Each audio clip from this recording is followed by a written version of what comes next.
रात के ठीक 12 बजे महल के पुराने हिस्से से किसी औरत के रोने की आवाज़ आती थी। पहरेदार भी उस तरफ जाने से डरते थे, क्योंकि जो भी गया वो कभी वापस नहीं आया। बहुत साल पहले की बात है।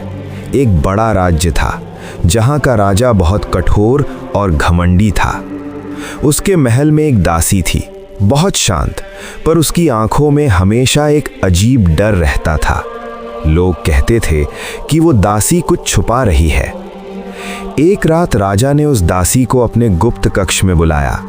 बाहर तेज हवा चल रही थी और महल के दरवाजे अपने आप हिल रहे थे। दासी अंदर गई, लेकिन उस रात के बाद वो कभी बाहर नहीं आई। अगले दिन राजा ने सबको बताया। वो दासी भाग गई, लेकिन सच्चाई कुछ और थी। कुछ दिनों बाद महल में अजीब घटनाएं होने लगीं।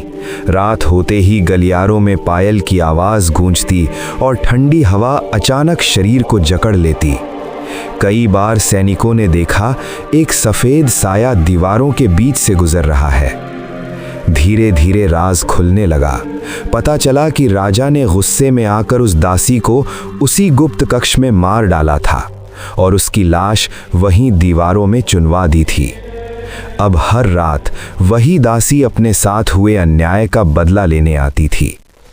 एक दिन खुद राजा ने उस साये को देखा। आधी रात थी। कक्ष के दरवाजे अपने आप खुल गए। सामने वही दासी खड़ी थी, लेकिन अब उसकी आंखें काली थीं, चेहरा खून से सना हुआ और होठों पर एक डरावनी मुस्कान। राजा डर के मारे कांपने लगा।